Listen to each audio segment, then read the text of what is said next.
Hey, what is up guys, and welcome back. So today we have the Venom215 from SKYSTARS.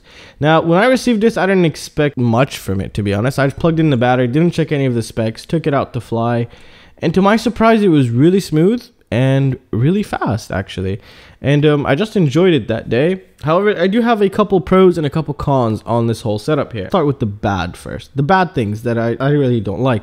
The antenna's a piece of crap. That's one thing.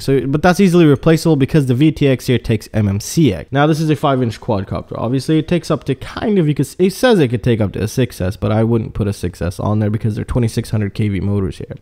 All right, so the antenna wasn't that great.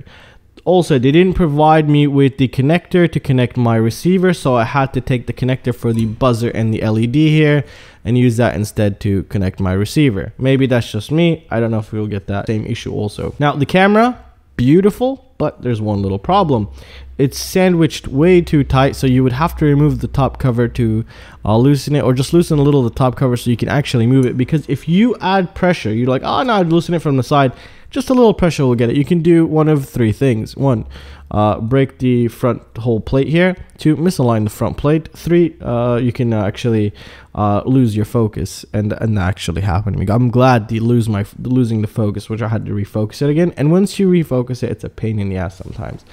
So that's another thing that I did not like. That's really it for the things that I don't like. Oh no, also just one little thing, which is a GoPro mounting solution, but if you can get creative, you can get it done. I got it done with a zip tie from the front here, zip tie from the back, and a zip tie from the middle.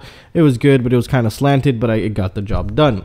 Now, let's start with the good things. Now, the motors here are 2306, 2600 kV, and holy crap, they are really fast. The camera quality is superb. You can see everything crystal clear, the exposure, just the contrast. I think it even has wide dynamic range. It was handling very nice. Also, this is where it gets pretty interesting.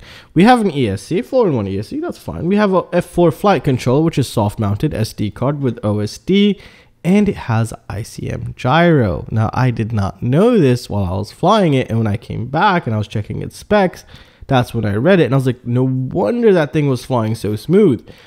And that's what happens when you have a setup with a properly executed ICM gyro. Good ESCs. I don't know which ESCs are, but I could see a bunch of filtration in there. ICM gyro. The ESCs were really good because the motor sounded very smooth. One thing, absolute zero noise in my video feed, and obviously zero noise in the gyro because it was flying absolutely spectacular. VTX is superb, I guess. It's up to 800 milliwatts, so I can't really answer anything. But all I can tell you about the VTX, the antenna sucks. But what's really nice is they used MMCX, so you can actually replace this with any other MMCX type and put whatever you want type of antenna on this. I do recommend you replace the antenna if you're going to be flying through stuff that needs some penetration. And maybe one more thing I don't like, how long the Xt60 cable is, because this can introduce some noise. I would definitely cut this by half and do it, but it didn't affect anything so far, so I guess that's okay. But I would have made this a little bit smaller myself. Other than that, this thing performed really nice. It was really nimble, it was really fast, and it was just really smooth in the air. So overall, it's a really nice plug-and-play pre-built quadcopter. I really hope you guys enjoyed the video, and if I do help you make a purchase or avoid a purchase, please consider using the links down below. Those greatly support the channel. And this is the Venom215. Looks like an awesome beast. I had fun with it, and it's up to you now. So I'll see you in the next one. Peace out.